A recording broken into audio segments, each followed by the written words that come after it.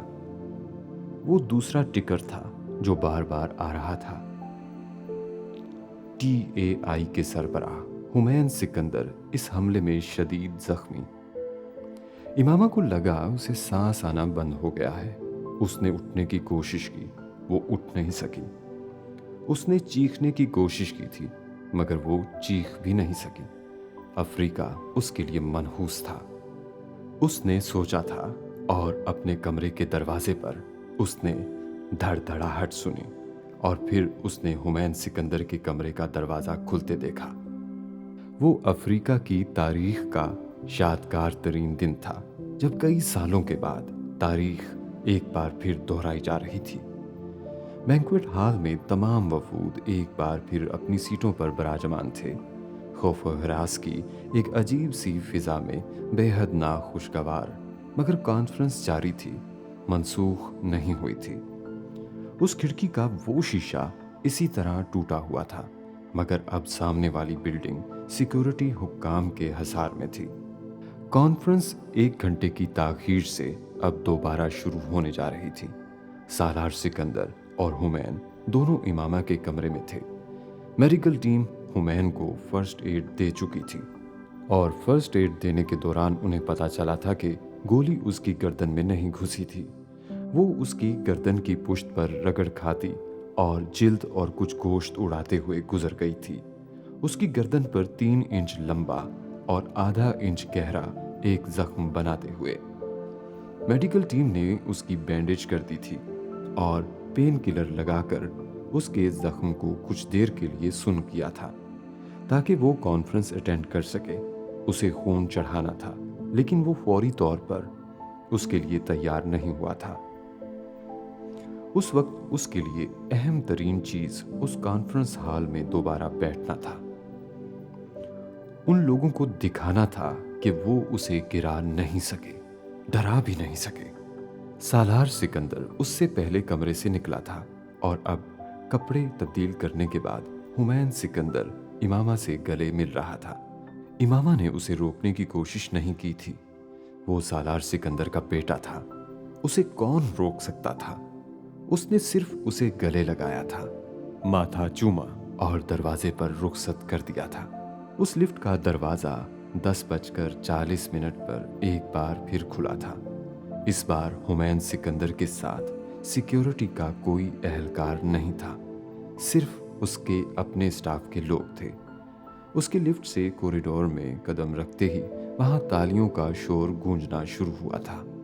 وہ press, photographers اور اس corridor میں کھڑے سیکیورٹی اہلکار تھے جو اسے اس دلیری کی داد دے رہے تھے جو وہ دکھا رہا تھا۔ لمبے ڈگ بھرتے ہوئے اس نے ٹوٹے شیشے والی اس کھڑکی کو بھی دیکھا جو ہال کے داخلی دروازے کے بالکل سامنے ایک عجیب سا منظر پیش کر رہی تھی، اگرچہ اس کے سامنے اب سیکیورٹی اہلکاروں کی ایک قطار تھی۔ تیز قدموں سے لمبے ڈگ بھرتا ہمین سکندر جب ہال میں داخل ہوا تو ہال میں تالیاں بجنی شروع ہوئی تھیں۔ پھر وہاں بیٹھے وفود اپنی اپنی سیٹوں سے کھڑے ہو گئے تھے۔ ہمین سکندر مسکراتا، سر کے اشارے سے ان تالیوں کا جواب دیتا اسٹیج کی طرف بڑھ رہا تھا۔ اسٹیج پر بیٹھے ہوئے لوگ آہستہ آہستہ کھڑا ہونے شروع ہوئے تھے، اور پھر ہمین نے سالار سکندر کو کھڑا ہوتے دیکھا تھا۔ ہمین چلتے چلتے رک گیا تھا۔ وہ اس کے باپ کی طرف سے اس کی تعظیم تھی جو اسے پہلی بار دی گئی تھی۔ ایک لمحہ ٹھٹکنے کے بعد ہمین سکندر نے اسٹیج کی سیڑھیاں چڑھنا شروع کر دیا تھا۔ دنیا بھر کے ٹی وی چینلز وہ مناظر دکھا رہے تھے۔ دلیری کا ایک مظاہرہ وہ تھا جو دنیا نے کئی سال پہلے اسی افریقہ میں سالار سکندر کے ہاتھوں دیکھا تھا۔ جرت کا ایک مظاہرہ یہ تھا جو آج اسی افریقہ میں وہ ہمین سکندر کے ہاتھوں دیکھ رہے تھے۔ اسٹیج پر اب TAI اور SIF کے دونوں سربراہان مل رہے تھے اور اس میمورنڈم پر دستخط کر رہے تھے جس کے لیے وہ وہاں آئے تھے اور پھر اس کے بعد ہمین سکندر نے تقریر کی تھی۔ اس نے اسی آخری خطبے سے اپنی تقریر کا آغاز کیا تھا جس کا حوالہ کئی سال پہلے اس کے باپ نے افریقہ کے اسٹیج پر دیا تھا۔ بڑی بابرکت ہے وہ ذات جس کے ہاتھ میں ہے بادشاہی، اور وہ ہر چیز پر پوری طرح قادر ہے۔ اس نے سورہ ملک کی آیات سے تقریر کا آغاز کیا۔ وہ ذات جس نے پیدا کیا موت اور زندگی کو تاکہ آزمائش کرے تمہاری کہ کون تم میں سے زیادہ اچھا ہے عمل میں، اور وہ زبردست ہے بے انتہا اور معاف فرمانے والا بھی۔ اس حال میں ایسی خاموشی تھی کہ سوئی بھی گرتی تو اس کی آواز آتی۔ بے شک اللہ تعالیٰ ہر چیز پر قادر ہے، وہ کن کہتا ہے تو چیزیں ہو جاتی ہیں، جو دشمنوں کی چالیں انہی پر الٹا دیتا ہے۔ کئی سال پہلے SIF نے سود کے خلاف اپنی پہلی جدوجہد افریقہ سے شروع کی تھی۔ یہ وہ زمین تھی جس پر میرے باپ نے ایک سودی نظام کے اعلی کار کے طور پر کام کرتے ہوئے سود کے خلاف کام کرنے کا فیصلہ کیا تھا۔ اس سود کو جسے آخری خطبے میں نبی آخر الزماں صلی اللہ علیہ وآلہ وسلم نے حرام قرار دیا تھا، اور اس آخری خطبے میں یہ صرف سود نہیں تھا جس کے خاتمے کا فیصلہ کیا تھا، یہ مساوات بھی تھی جس کا حکم دیا گیا تھا۔ انسانوں کو ان کے رنگ، نسل، خاندانی نام و نسب کی بجائے صرف ان کے تقوی اور پارسائی پر جانچنے کا۔ SIF اور TAI آج اسی مشن کو آگے بڑھانے کے لیے دنیا کے سب سے بڑے گلوبل فنڈ کا قیام عمل میں لایا ہے۔ وہ بات کر رہا تھا اور پوری دنیا سن رہی تھی۔ وہ آخری نبی صلی اللہ علیہ وآلہ وسلم کا حوالہ دیتا ہوا بات کر رہا تھا، اور وہ پھر بھی سننے پر مجبور تھے، کیونکہ وہ باعمل بہترین مسلمان تھے جن کے قول و فعل میں دنیا کو تضاد نظر نہیں آ رہا تھا، جو طاقتور تھے تو دنیا ان کے دین کو بھی عزت دے رہی تھی، اور اس دین کے پیغمبر کو بھی۔ وہ ایک گولی جو دنیا کی تاریخ بدلنے آئی تھی، وہ کاتب تقدیر کے سامنے بے بس ہو گئی تھی۔ تاریخ ویسے ہی لکھی جا رہی تھی جیسے اللہ تعالیٰ چاہتا تھا، اور وہی لکھ رہے تھے جن کو اللہ تعالیٰ نے منتخب کیا تھا۔ بے شک طاقت کا سرچشمہ اللہ ہی کی ذات ہے، جس کی محبت وہ آب حیات ہے جو زندگی کو دوام بخشتا ہے، اس دنیا سے اگلی دنیا تک۔ رئیسہ سالار صرف ایک سوال کا جواب چاہتی تھی اپنے باپ سے، صرف ایک چھوٹے سے سوال کا۔ اس نے اس کی فیملی کو کیوں مار ڈالا تھا، اور اگر انہیں مار ڈالا تھا اور اسے کیوں چھوڑ دیا تھا، یا اس کی زندگی اس کے باپ کی چوک کا نتیجہ تھی؟ سوالات کا ایک انبار تھا جو وہ اس سے کرنا چاہتی تھی۔ اس نے ویٹنگ ایریا میں بیٹھے اپنی سلگتی آنکھوں کو ایک بار پھر مسلا۔ وہ پتہ نہیں کتنی راتوں سے سو نہیں پائی تھی۔ ایک بھیانک خواب تھا پچھلے 2 ہفتے جس میں اسے پہلی بار میڈیا سے پتہ چلا تھا کہ اس کا باپ کون تھا، وہ کون تھی، کہاں سے تھی۔ وہ سالار سکندر اور امامہ ہاشم کی بیٹی نہیں تھی، وہ یہ جانتی تھی، لیکن اسے ہمیشہ یہی بتایا گیا تھا کہ وہ سالار کے ایک دوست کی بیٹی تھی جو ایک حادثہ میں اپنی بیوی سمیت ہلاک ہو گیا تھا، اور پھر سالار نے اسے اڈاپٹ کر لیا، مگر اب اس کی زندگی میں اچانک فرید آ گیا تھا۔ جیسے ٹی وی دیکھتے ہوئے بھی اس کا ذہن اس سے کسی بھی رشتہ سے انکاری تھا، مگر اس سے کوئی فرق نہیں پڑتا تھا۔ وہ حقیقت کو جھٹلا نہیں سکتی تھی۔ وہ سب اس بھونچال میں اس کے پاس آ گئے تھے، ہمین، جبریل، عنایہ، امامہ، سالار اور حشام بھی۔ اسے یہ بتانے کے انہیں فرق نہیں پڑتا کہ وہ کون تھی، کیا تھی۔ وہ ان کے لیے رئیسہ تھی، وہ پہلے والی رئیسہ۔ وہ ان سب کی شکر گزار تھی، ممنون تھی، احسان مند تھی، اور اس نے ان سب کو یہ احساس دلایا تھا کہ وہ بالکل ٹھیک تھی، مگر وہ ٹھیک نہیں تھی۔ اندر ہونے والی توڑ پھوڑ بے حد تھی، اس لیے بھی کہ وہ اس خاندان کی ذلت اور رسوائی کا سبب بن رہی تھی، جنہوں نے اس پر رحم کھاتے ہوئے اس کو پالا تھا۔ اسے ایک لہجہ بھر کے لیے بھی سالار سکندر پر اپنے باپ کے لگائے ہوئے الزامات کے جھوٹا ہونے میں کوئی شک نہیں ہوا تھا، اور اس کے یہاں آنے کی وجہ بھی وہی الزامات بنے تھے۔ وہ کسی کو بتائے بغیر صرف اپنے تعلقات کو استعمال کرتے ہوئے یہاں تک آنے میں کامیاب ہوئی تھی، اپنے خاندان کو بے خبر رکھتے ہوئے۔ غلام فرید جیل کے ایک اہلکار کے ساتھ اس کمرے میں داخل ہوا تھا جہاں وہ بیٹھی ہوئی تھی۔ دونوں نے خاموشی سے ایک دوسرے کو دیکھا، پھر وہ جیل اہلکار وہاں سے چلا گیا۔ غلام فرید کچھ نروس انداز میں اسے دیکھ رہا تھا۔ وہ کئی لمحے اسے دیکھتی رہی، پھر اس نے مدھم آواز میں کہا، آپ نے مجھے پہچانا؟ نہیں۔ ایک لہجہ کی تاخیر کے بعد فرید نے کہا، میں آپ کی سب سے چھوٹی بیٹی ہوں، جسے مارنا بھول گئے تھے آپ۔ وہ طنز نہیں، تعارف تھا، اور اس کے علاوہ اپنا تعارف کسی اور طرح سے نہیں کروا سکتی تھی وہ۔ چننی۔ بہت دیر سے غلام فرید اس کا چہرہ دیکھتے رہنے کے بعد بے ساختہ بڑبڑایا تھا۔ رئیسہ نے ہونٹ بھیج لیے، اس کی آنکھیں پانی سے بھر گئی تھیں۔ اس کے باپ نے اسے پہچان لیا تھا۔ وہ اب اس کا وہ نام یاد کرنے کی کوشش کر رہا تھا جو اس نے لکھوایا تھا، پر یاد نہیں کر سکا۔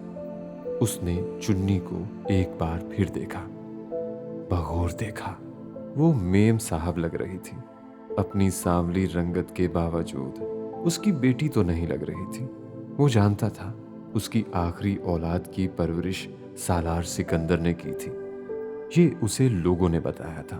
وہ بار بار اسے بہت کچھ یاد کروانے اور بار بار دہرانے کے لیے آئے تھے۔ اسے چننی کو دیکھ کر اپنی بیوی یاد آئی تھی، نیلی جینز اور سفید شرٹ میں، بال ایک جوڑے کی شکل میں لپیٹے، گلاسز آنکھوں پر لگائے، گلے میں ایک باریک چین میں لٹکتا اللہ کے نام کا لاکٹ پہنے، کلائی میں ایک قیمتی گھڑی پہنے۔ اس کے سامنے ایک کرسی پر ٹانگ رکھے چننی نے اس سے اس کی بیوی کی، جو چننی کی ماں تھی، کی یاد دلائی تھی۔ اس کے نین نقش ویسے ہی تھے، سارے حلیے میں صرف نین نقش ہی تھے جو وہ پہچان پایا تھا، اور نہ وہ بیمار رہنے والی لاغر، کمزور اور ہر وقت روتی ہوئی چننی ایسے کیسے بن گئی تھی کہ اس کے سامنے بیٹھے غلام فرید کو اس کے سامنے اپنا وجود کم تر لگنے لگا تھا۔ پر پتہ نہیں، اپنی ایک بچ جانے والی اولاد کو ایسے اچھے حلیے میں دیکھتے ہوئے غلام فرید کو ایک عجیب سی خوشی بھی ہوئی تھی۔ وہ اس لمحے بھول گیا تھا کہ وہ اپنی اس اولاد پر ناجائز اولاد کا لیبل لگا رہا تھا۔ برسوں بعد اس نے کوئی اپنا دیکھا تھا، اور اپنا دیکھ کر وہ پھر بھول گیا۔ ایک لفافے میں موجود کچھ کھانے پینے کی چیزیں اس نے باغ کی طرف بڑھاتے ہوئے کہا، یہ میں آپ کے لیے لائی ہوں۔ غلام فرید نے عجیب حیرت سے اس لفافے کو دیکھا اور پھر کانپتے ہوئے ہاتھوں سے اسے تھام لیا۔ وہ سارے سوالات جو وہ غلام فرید سے کرنا چاہتی تھی ایک دم توڑتے چلے گئے تھے۔ وہ نحیف و نزار شخص جو اس کے سامنے اپنی زندگی کی آخری سیڑھی پر کھڑا تھا، اس سے وہ سوال جواب کرنا بیکار تھا۔ اسے اس پر ترس آ گیا تھا۔ وہ اسے اب کسی کٹہرے میں کھڑا نہیں کرنا چاہتی تھی۔ غلام فرید نے گلاسز اتار کر اپنی آنکھیں صاف کرتی ہوئی اس لڑکی کو دیکھا جس نے کچھ دیر پہلے اس سے اپنا تعارف کرایا تھا۔ تم پڑھتی ہو؟ اس نے پوچھا عجیب سے انداز میں۔ رئیسہ نے سر اٹھا کر غلام فرید کا چہرہ دیکھا، پھر سر ہلایا۔ غلام فرید کا چہرہ چمکا۔ زیادہ پڑھنا۔ رئیسہ کی آنکھوں میں نمی پھر اتری۔ میں اور تمہاری ماں سوچتے تھے کبھی پڑھائیں گے بچوں کو زیادہ۔ اور غلام فرید نے یادوں کے کسی دھندلکے کو لفظوں میں بدلا، پھر چپ ہو گیا۔ صاحب کو میرا شکریہ کہنا اور دوبارہ جیل مت آنا، غلام فرید نے چند لمحے بعد کہا، اور رئیسہ کی آنکھوں کی نمی اب اس کے گالوں میں پھیلنے لگی تھی۔ غلام فرید کے لیے سالار سکندر ایک بار پھر صاحب ہو گیا تھا۔ اپنی اولاد کو ایسی اچھی حالت میں دیکھ کر رئیسہ کو لگا تھا اس کا باپ شرمندہ بھی تھا۔ وہ اٹھ کر کھڑی ہو گئی، وہ بھی کھڑا ہو گیا تھا۔ پھر وہ آگے بڑھا اور اس نے رئیسہ کے سر پر ہاتھ پھیرا۔ وہ اسے گلے لگاتے ہوئے جھجکا تھا، شاید لگانا چاہتا تھا۔ وہ آگے بڑھ کر خود غلام فرید کے گلے لگ گئی۔ پھر وہ اس سے لپٹ کر بچوں کی طرح پھوٹ پھوٹ کر رونے لگا تھا، اپنے باقی بچوں اور بیوی کے ناموں کو پکارتے ہوئے۔ وہ بڑا ہلکا وجود لیے امریکہ واپس آئی تھی، اور امریکہ پہنچ کر اس نے اپنا نمبر آن کیا تھا، اور اس کا فون یکدم سارے رشتوں سے جاگنے لگا تھا۔ پیغامات کا انبار تھا اس کی فیملی کی طرف سے۔ ایئرپورٹ سے گھر تک پہنچتے پہنچتے وہ اس سب پیغام کو پڑھتی گئی تھی، نم آنکھوں کے ساتھ، ایک کے بعد ایک پیغام، اور پھر ایک آخری پیغام حشام کی طرف سے۔ بادشاہ نے تخت چھوڑ دیا تھا۔ کیوں؟ اس نے یہ نہیں لکھا تھا۔ اسے ہمین یاد آیا تھا، اس کے لفظ۔ گھر کے باہر سالار کے ساتھ ساتھ ہمین کی بھی گاڑی تھی۔ رئیسہ نے بیل بجائی۔ کچھ دیر بعد یہ سالار سکندر تھا جس نے دروازہ کھولا تھا۔ دونوں خاموشی سے ایک دوسرے کو دیکھتے رہے۔ پھر وہ آگے بڑھ کر سالار سے لپٹ گئی تھی، بالکل اسی طرح جب وہ 1.5 سال کی عمر میں اس سے لپٹی تھی اور پھر الگ نہیں ہوئی تھی۔ سالار اسے بچوں کی طرح تھپکتا رہا۔ وہ امریکہ واپس آنے سے پہلے پاکستان میں ایک پریس کانفرنس میں اپنی ولدیت کا ٹیسٹ اور غلام فرید کا بیان میڈیا کے ساتھ شیئر کر کے آئی تھی، اور ایک وکیل کے ذریعے اپنے خاندان کی واحد وارث ہونے کے طور پر اپنے باپ کو معاف کرنے کا حلف نامہ بھی۔ وہ طوفان جو سالار سکندر اور اس کے خاندان کو ڈبونے کے لیے آیا تھا، وہ اس بار رئیسہ نے روکا تھا۔ اور وہاں اب سالار سکندر کے سینے سے لگی بچوں کی طرح روتی رئیسہ کو دیکھتے ہوئے اسے کوئی دلیر نہیں کہہ سکتا تھا۔ وہ بھی سالار سکندر کا حصہ تھی۔ خون کا رشتہ نہ ہونے کے باوجود رحم اور مہربانی کے مضبوط ترین رشتوں سے ان کے ساتھ جوڑی گئی۔ اپنے نام کے ساتھ سالار کا نام استعمال کرتے ہوئے بھی وہ اپنے باپ کے نام سے واقف تھی، مگر وہ باپ جیل میں سزائے موت کا ایک قیدی تھا، سالار کا دوست نہیں۔ وہ اس سے واقف نہیں تھی، اور اس واقفیت کے بعد اسے اس خاندان کی قدر و قیمت کا اندازہ ہو گیا تھا جو اس کا تعارف تھا۔ میں نے تمہیں رونا تو کبھی نہیں سکھایا رئیسہ، نہ ہی رونے کے لیے تمہاری پرورش کی ہے، سالار نے اسے خود سے الگ کرتے ہوئے کہا۔ وہ اب اپنے آنسوؤں پر قابو پا رہی تھی، اور اس نے سالار کے عقب میں کھلے دروازے سے ہمین اور امامہ دونوں کو دیکھا تھا۔ آخری بار روئی ہوں بابا، اس نے گلی آنکھوں کے ساتھ مسکراتے ہوئے کہنے کی کوشش کی، اور اس کی آواز پھر بھرا گئی تھی۔ وہ خانہ کعبہ کے سامنے کھڑا تھا، اور وہاں مقام ملتزم کے سامنے کھڑا تھا۔ کتنی بار وہ یہاں آیا تھا اور کتنی بار یہاں آ کر کھڑا ہوا تھا، اسے اب گنتی بھی بھول چکی تھی، لیکن ہر بار کی طرح اس بار بھی وہ وہاں اسی حالت میں کھڑا تھا، ہیبت کے عالم میں، عجز کی کیفیت میں۔ دنیا کی کوئی جگہ سالار سکندر کو مٹی نہیں کرتی تھی، صرف وہ جگہ تھی جو اسے خاک بنا دیتی تھی، اور وہ خاک بننے ہی وہاں آتا تھا، ہر بار اپنی اوقات جاننے اور اس کی یاد دہانی کے لیے۔ ہر بار جب دنیا اسے کسی چوٹی پر بٹھاتی تھی تو وہ اپنے فخر اور تکبر کو دفنانے یہاں آتا تھا۔ آج بھی آیا تھا، بلکہ بلایا گیا تھا۔ خانہ کعبہ کا دروازہ کھولا جا رہا تھا، سیڑھی لگی ہوئی تھی، اور وہ دنیا کے مختلف خطوں سے آئے ان 10 مسلمانوں میں شامل تھا جنہیں خانہ کعبہ کے اندر ہونے والی صفائی کی سعادت کے لیے چنا گیا تھا، اور یہ اعزاز اس کے حصے کسی نیکی کے عوض آیا تھا۔ یہ ابھی تک سمجھ میں اس کی نہیں آ رہا تھا۔ کرم، اور کرم تو اس پر اللہ کا ہمیشہ رہا تھا، لیکن اس کے باوجود وہ اپنے نامہ اعمال میں ایسی کوئی نیکی کھوج رہا تھا جو ایسے کرم کا باعث بنتی۔ وہ شاہی خاندان کا مہمان بن کر پچھلے سالوں میں کئی بار حج اور عمرے کی سعادت حاصل کر چکا تھا، امامہ کے ساتھ بھی، اس کے بغیر بھی، مگر یہ دعوت نامہ جو وہاں سے اس بار آیا تھا وہ سالار سکندر کو کسی اور ہی کیفیت میں لے گیا تھا۔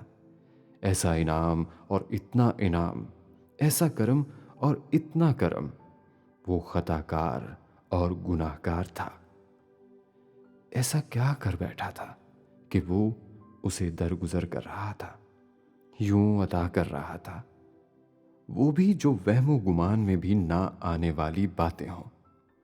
امامہ بھی وہاں تھی، ایک دوسری قطار میں، انہی افراد کی فیملیز کے ساتھ، اور اب خانہ کعبہ کے کھلتے ہوئے دروازے سے وہ سالار سکندر کو سیڑھیاں چڑھ کر اندر جاتا دیکھ رہی تھی۔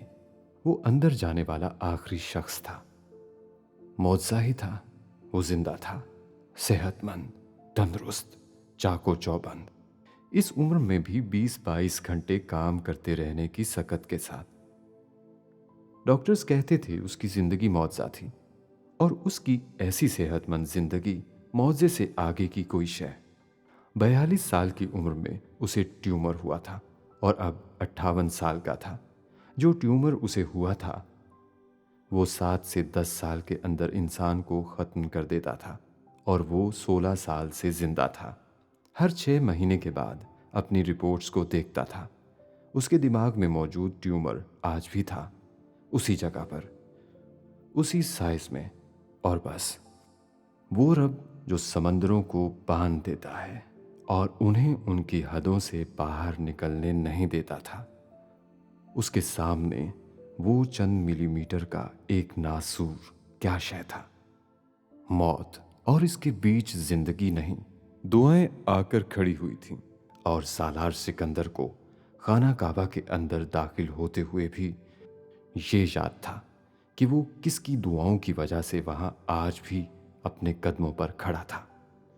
وہ امامہ ہاشم کے علاوہ کسی اور کی دعائیں ہو ہی نہیں سکتی تھیں جو اسے زندگی بن کر یوں لگی تھیں۔ کتنے سال سے میں نے اپنے لیے کوئی دعا ہی نہیں کی، جو بھی دعا کی ہے تمہارے اور بچوں سے شروع ہو کر تم اور بچوں پر ہی ختم ہو جاتی ہے۔ جب تک مجھے اپنا آپ یاد آتا ہے مجھے دعا ہی بھول جاتی ہے۔ وہ اکثر اس سے ہنستے ہوئے کہا کرتی تھی، یوں جیسے ایک ماں اور بیوی کی پوری کہانی لکھ دیتی تھی۔ دیکھو اللہ تمہیں کہاں کہاں بلاتے ہیں، کہاں کہاں دعا کرنے کا موقع دے رہے ہیں۔ یہاں آتے ہوئے امامہ نے بڑی حسرت سے اس سے کہا تھا، اور اب خانہ کعبہ کے اندر کھڑا وہ اس سے کہنا چاہتا تھا کہ وہ اسے جہاں بھی بلاتا تھا وہ اسے ہر اس جگہ پر امامہ کو بھی یاد رکھواتا تھا، جیسے اسے جتاتا اور بتاتا ہو کہ اسے کیسے درجے والی عورت کا ساتھ عطا کیا گیا تھا۔ اس گھر کے اندر کی دنیا اور دنیا تھی۔ اس کائنات کا حصہ ہوتے ہوئے بھی وہاں کروڑوں نہیں آئے تھے، لاکھوں نہیں، ہزاروں نہیں، بس ہر صدی میں چند سو، اور ایک وہ صدی تھی جب وہاں پیغمبر صلی اللہ علیہ وآلہ وسلم آئے تھے۔ تم اندر جا کے کیا مانگو گے سالار؟ اس نے خانہ کعبہ آتے ہوئے اس سے پوچھا تھا۔ تم بتاؤ کیا مانگو؟ سالار نے جواباً اس سے پوچھا۔ پتہ نہیں، کچھ سمجھ میں ہی نہیں آ رہا۔ وہ رونے لگی اور